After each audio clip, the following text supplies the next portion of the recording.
Are you talking about me or Kevin McStay now? Because McStay has done his power rankings in the Irish Times as well as. Well, I wonder where I got that idea from. No, he hasn't. He hasn't done his power rankings, but he did say no. He did list off the All Ireland contenders in order. So he went Dublin, Mayo, Kerry, Tyrone, Donegal. So he's got Dublin at 1, Mayo at 2, Kerry at 3, Tyrone at 4, Donegal at 5. So we'll see how we compare to that. Is that trolling the county who? Is it? I don't know, because that's not true. Well, I am not having that at the moment. But we should find out what the truth really is then. Because there's only one way to find out about this. We're going to go from 32 all the way down to 1. As per usual, the power rankings. Okay, we always go straight over this. Did Waterford not have a good league? Did we not just hear that they were in the league semi-final?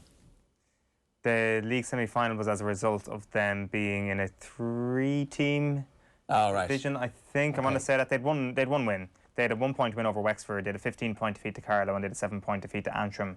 That was their league. So that Antrim game was obviously their promotion head-to-head. So look, I just think we've never spent any time on this page, and I don't mean to drag us into it. I'm happy for it. I mean, I come equally prepared for this slot as any other page. So please, by all means, let's do it. Well, I'm going to say I was very impressed by your ability to give me the league results from Waterford there very quickly. That was very impressive stuff. I come armed with all this information every week, and for 24 out of the 32 teams, I never get to, distribute it. Okay, well let's have some truth bombs about the so-called weaker counties. Here's my hot take on what. No, I don't really have a hot take. Stick the list back up there, because look, Wexford are 25, and you said Waterford beat Wexford in the league, did you? Waterford beat Wexford in the league by a point. Well, that's pretty impressive. It is, yeah. It's a good result given what Wexford have done. But Waterford have been out in the championship. They've played. I think you'd move Sligo down after what we saw from them in the championship, and even what Tony McEntee was saying about what these lads need to do. Anyway, just a thought. Well, Waterford did get annihilated too, didn't they? Well, exactly. They got annihilated by Limerick. They got beaten by 18 points by Limerick, and Sligo got beaten by 20 points by Mayo. So it's not an appreciable difference in the defeats that they suffered, except one was against Limerick, one was against Mayo. So, yeah, it was a grand league. Leitrim in between them. They haven't played in the championship yet, but they're playing Mayo this weekend. So I'm keen not to rush to any judgment on them, as in putting Sligo below them, until I see that Leitrim avoid a 20-point defeat themselves this weekend. I would actually fear for them. 28 Carlow, they're on the way down. They're out of the championship. They lost to Longford by 6 points. We haven't done these since the championship started, by the way, so this is 2 weeks we're updating. 27 Wicklow obviously lost to Wexford by 3 points. Big shock there. Will O'Callaghan had them down. This is lock of the week in our first week of quick picks, and they ended up losing that game. That's fired. Louth. You haven't mentioned them without mentioning Will pick them as the lock of the week. That's my piece of my one interesting fact on them. 26 Louth lost to Offaly by 9 points after extra time. They're staying put, and then Wexford up to 25. They were in 28 at the start of. I feel like there's a lot of teams that you could move Louth up that Offaly game. Offaly not bad, but go on, okay. Yeah, Wexford obviously kind of a mixed bag. If we were doing it last week, they might be a bit higher than 25. Well, no, they wouldn't. They're staying put. The Dublin defeat does nothing to damage Wexford. No. Absolutely nothing to damage them. I'd say it moves them up a bit, no? Possibly. So I've actually gone with Laois at 24, if we move it on. And I did consider putting them down below Wexford. But the question is are Laois a worse team than Wexford? I think it'd be a very close game if they played. If they were playing the qualifiers this week, and it got drawn in Wexford Park, right, which is, under the old scheme, potential that they would be out. Probably not as quick, but close enough, 10 days' time. How would you handicap a Laois at Wexford match in the championship? 2 points, maybe?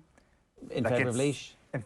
Maybe 1 point in favour of Laois. I agree, it'd be a cracking game. What? Haven't won a game this year? Haven't won a game this year, no. And they've been bad defeats as well. Lost to Clare by 9, Cork by 8, Kildare by 13, down by 7. They're on the evidence of this year now. If you want to just put that back up on screen, they were out of that category that we often have sludged together from, I guess, Tipperary, Cavan down. That's that sort of calibre of team. You would always have Laois in that mix, maybe even a little bit above that level over the course of the last 3 years. And I think after what we've seen this year, there's no debate that they have dropped down a rung. It's been a bad year. They are the biggest fallers in this week's power rankings, so they're down to 24th. Okay, so Longford are 23. Yeah, Longford are managerless. I suppose so are Laois now. I mean, I think you could definitely make a case for, you're right, the blanket being thrown over these. I know Antrim lost by 13 points, but I still think that their league campaign was good enough that you could potentially put them ahead of both Cavan and Tip. We'll see what happens this weekend. Tip and Cavan, neither of them have yet to play in the championship. So last week, if we want to throw the quick picks in Sultan about Will O'Callaghan, I tipped Laois to beat Westmeath at the weekend, even though there was no recent evidence to suggest it. I just feel sometimes a county can show up to the championship and they just render the league completely meaningless. It can sometimes happen, and maybe I'm giving a bit of the benefit of the doubt to Tip and Cavan in that regard, because they haven't played yet. It's going to be hard to make a case based on either of those counties on the back of this weekend. They play Kerry and Tyrone respectively, so it's probably not going to be the fairest way to judge them. A victory would suddenly. Now the thing is, so let's just go through why. So Longford, losing to Meath by 22 points, that's not a reason to put them above Tipperary or Cavan. Fermanagh losing to Monaghan by 10 points, again, not enough of a reason to move them up above Tip or Cavan, and then Antrim losing by 13 points to Armagh. Now, Antrim would have always been on the first page of these power rankings, so they've already made their stride forward. The question is, do they make that next step? And losing by 13 points to Armagh was not enough of a reason to do so. Tip and Cavan, as we've said, 2019, no movement on their side of things. Down a couple of places from 16. They've obviously been dumped out of the championship, lost by 16 points to Donegal. A grand league campaign from Down is what I'd put it down to as well. The up-down chant has never been more meaningless. Never more meaningless, exactly. It's down. They are plummeting. 17 then, Limerick staying put. They're still in the championship, beat Waterford by 18 points, and I just couldn't put them above Offaly. This was another very close one, but Offaly, that's a good question. Limerick, Offaly in the championship. Good game. It would be. Their league campaign match was a 2-point win for Offaly. Offaly, obviously. Where was that? Do you know? I don't have that, and I ran out of characters on my Google Doc, which has infinite characters. Offaly won all their games except for that Derry match, which they lost by 12 points in the league final. That maybe was never going to happen anyway. So you could be talking about a 100% league campaign. Tullamore, 16 points to 111. Offaly beat Limerick. And it would be a tight one. It would be a game, be a great one to see in championship. And I think Offaly and would love to have a run through the qualifiers. Limerick. This is a good L division, right? If we're a tiered division, Meath, Kildare, Roscommon, Cork, Offaly, Westmeath, Clare and Derry, you've no idea who's winning any of those games in most circumstances on a home and away basis, or even at a neutral venue. Yeah, Kildare would stupidly be favourites in most of the games and then lose half of them. And that's true. I do think, it's the one day that Tommy Rooney's on holiday here, but Meath, a big rise up to 9. I'm starting to think that they've actually they're starting to create a bit of daylight between them and some of those counties, actually. I think they are the one team, and they are the highest ranked team in that stage, obviously. I wouldn't be backing Meath against Roscommon. Certainly not if it was in Roscommon. I wouldn't be backing Meath against Westmeath. We might see that yet in the Leinster final. Meath, Clare, did Clare not just... Meath beat Clare, didn't they? In the league, I'll give you the exact result here from Meath against Clare. They didn't play each other in this year's league. They're in different sides of the Division 2. They're Meath, they beat Westmeath, they beat Down, they lost to Mayo, and they lost to Kildare, and that's you then. See, I can't really have Meath ahead of Kildare in these power rankings. It doesn't make any sense at the moment on what we've seen. Well, what we saw at the weekend was a 22-point win. Against Longford. Against Longford. Kildare beat Offaly, who were on the same page as them. Yeah, I guess that is a fair point. 5-point win against Offaly. And not playing well. Yeah, no, that's a good point. Maybe I'm being too generous to me then as a result of putting them up to 9. At the same time, Kildare coming in as I should be yearing away our chances here. You can also look back to maybe recent championship matches between them. It was a 9-point win for Meath over Kildare last year in the championship. Is that all? It felt like it was 22 points. It did feel like that, actually. It's quite kind of surprising. Kildare scored a lot of late goals as well. They might have done after Meath scored a lot of medium-time goals. But just to kind of run through that page for any radio listeners, we had Offaly there at 16. We had Westmeath, the big risers this week, up from the 20s into the mid-teens. They're at 15 after they beat Laois by 16 points. It's an extraordinary win. They were trailing at half-time. It was an unbelievable second half from Westmeath. Are we sleeping on Westmeath? A little bit. You're saying, they got relegated from Division 2, that's kind of what you'd expect, but actually they were competitive in every single game they played. And I remember listening to the Paddy and Andy pod, and was it Paddy or Andy said, it might have been Andy saying Westmeath look like they're an exceptionally coached team, even though they got beaten. Did Mayo beat them? Mayo only beat them by 3 points, so they lost to Meath, Mayo and Down. They played really well in that Mayo game. I saw a good bit of it. And Andy was very impressed with them. He literally said they're an exceptionally coached team, and he does not say that about a lot of teams. No. So I don't know, maybe we're sleeping a bit on them. They're 4-point underdogs for the game against Kildare. I think that's much closer to 50-50. Kildare are 7-2 on, and Westmeath are 10-3. And that's the real test of your theory. Could everybody on this page beat each other? Because I think that will be a really interesting provincial semi-final. I think the truth is that we did sleep on Westmeath. Like, they're up from 24 to 15 in the space of 2 weeks. I massively underrated this Westmeath team, had them below this rung, and I was wrong. They've been excellent, and I was wrong about that Laois game on Sunday. They were obviously blew them away, and that's down to them as much as it is down to. They should be ahead of Clare here, and I think at this stage, given that they're still in the championship, and there's a good chance they could reach a final, whereas Clare have had their run and they're on the second page, and they should be on the second page. But I don't want to put too much stock into the league, but Westmeath did get relegated, and Clare almost got promoted to Division 1. Fair enough. Clare didn't perform in the big game that we expected them to perform against Kerry. How would Westmeath get on against Kerry in Killarney? I mean, they would lose that game. We know they would lose that game. Would they lose the game by as much? I don't know. It's hard to, I presume Kerry would take them for granted because they had never seen them before, and probably scratch out a 7 or 8 point win where like they forget about it immediately. Maybe, but like it did feel like they scratched out the win against Clare at times as well, and they just blew them away. They just the firepower. Okay. Maybe kind of inflates the results. Derry up to 13th. No championship game just yet, but since we've done this, they played that Division 3 final against Offaly and won it by 12 points. It was a really impressive victory from Derry. They are the risers at the moment, and they're ready to make that next jump into the top dozen. Cork down again, possibly a team I've overrated a little bit. We'll see what happens. Cork Limerick in the Munster Championship is. I'm think there's a chance? I'm excited. I'm just excited to see what happens. To see if Limerick can actually run Cork, because Cork are obviously this very untrustworthy entity where they can do absolutely anything, where I would absolutely give them a chance once again in the Munster final against Kerry if it is Kerry that come through. But I also give Limerick every chance of beating them. It is a strange team that they are. They've got such a high ceiling but such a low floor. 11 Roscommon, they're down. They've, I guess, been leapfrogged by Meath in reality. Lost to Galway, obviously. Cork are 10-1 on to beat Limerick. Well, it's 7 point favourites. They're not covering that. But the thing is, they could. That's the thing with Cork. They could win that game by 20 points. Could they? Or they could lose it. Could they win that game by 20 points? This is the wildly fluctuating nature of Cork. Maybe 20 points is an exaggeration, but they do have extremely good firepower. I know they've got a couple of injuries at the moment. It's going to be an interesting. I think 10-1 on is extremely tight for that at the moment. Kildare non-mover at 10. Meath are the team I'm giving a lot of credit to. Maybe I'm overrating Longford a little bit, but I think that 22-point win is seriously impressive. I'd love to see that game against Dublin played in the provincial ground. Flat track bullies, that's what they are. Flat track bullies. They are, and you know what? They've been cursed ever since the ole. They've flat track bullied their way into a bit of movement. They are the highest movers in this week's power rankings. Right, that's incorrect. These power rankings are incorrect. We're getting if you get on the final page, let's go. Come on. So it just proves that they were so correct last time.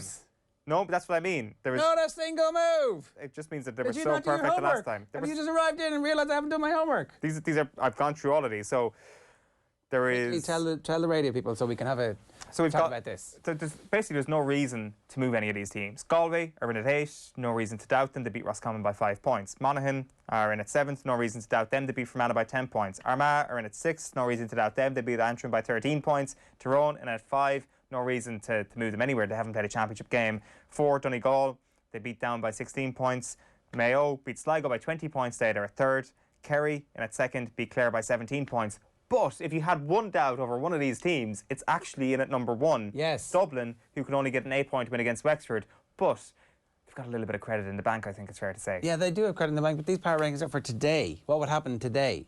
And you would be given, in your head, you will be making the case for Kerry to beat Dublin. So I'm going to get to that in a minute. I think that Galway can realistically think that they've moved up a little bit because they've recovered from the league. Damien Comer, it said in the paper, started his first championship game in 3 years. That was incredible. I couldn't believe that statistic. I couldn't either. I thought that was oh, Jesus, that is game changer for them. And I also think injuries from Monaghan and Donegal's perspective can realistically move them down.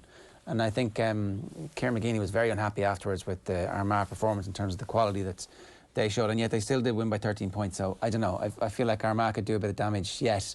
But I think that to go back to Frankie Dolan, You need balls to win All-Ireland, and I just think you've bottled it here, Eoin. I really fundamentally think that this was your one chance, your one opportunity. Where was I reading in the papers earlier about the players who were missing from the 2017? It was Frank Roche's piece, that was it. So just let me go through this, right? Dublin in 2017, he says, were pretty much at their best when they pipped Mayo. From that year's All-Ireland 15, starting 15, they've lost Cian O'Sullivan, Jack McCaffrey, Paul Mannion, Paddy Andrews, Owen O'Gara and now Cluxton. On the bench that day, they had Bernard Brogan, Diarmuid Connolly, Paul Flynn, Michael Darragh-Macaulay, Darren Daly, Kevin McManaman. Now, it looks like Kevin McManaman's going to the Olympics. I'm not sure yet if he is or not.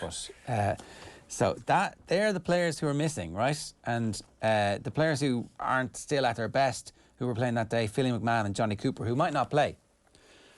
Which leaves Mick Fitzsimons, John Small, who's injured.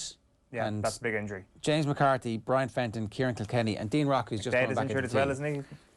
And McDade's injured. He came off injured. Yeah. Come on, yeah. It's now. It is as the Brits are all saying in the front of their papers. It's now or never. Don't put the Frank Roche piece away just yet, because what does he say about Evan Comerford in that piece? Somebody, I presume Roche has seen a lot more of Comerford than I have. I've watched him play nationally. Already ranked as one of the game's top 5 keepers. There you go. So for me, though, you can't say that. We haven't seen him. You can't. You know, he has the potential to be, but you can't rank him in the top 5 now. He also said that Peter Keane would bite your hand off for Evan Comerford right now. Not something I'd necessarily agree with, but again, something I could be completely wrong on, that maybe if Shane Ryan comes back to be Kerry goalkeeper, he actually isn't ready to become one of the best goalkeepers in Ireland. Maybe Fitzgibbon, who's in goals at the moment, isn't ready to hold that goal down. And maybe Kerry could actually have a bigger problem in goals than Dublin do this year, which is one of a number of reasons why you might have a little bit of a doubt. I'll put this question to you. All-Ireland final, Croke Park, 50,000 people there, let's say, if we're optimistic. The scores are level, clock in the red, into injury time. Who are you backing, Kerry or Dublin? This year I'm backing Kerry. Right? This year. Yeah, I'm still backing Dublin in that scenario. Well, it's a good point, an excellent point, right? Down to 14 men, we always talk about what happened when Kerry had the ball and they just didn't have the game smarts to realise that Cluxton was out as the final defender making up the numbers. He's not going to be there to do that this year.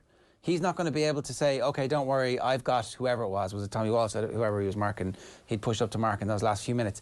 That's gone. That game smart. You cannot take that intellectual property out of the Dublin team and it not have an impact. I agree. And it's definitely damaging to their chances, but there are so many other areas where they have that game smarts, and you can teach Evan Comerford that. He's been a sponge, I'd imagine, in Dublin training for the last few years while he's been in there. He's not new. He's not a rookie who's just come in this season. He's been around for a few years himself.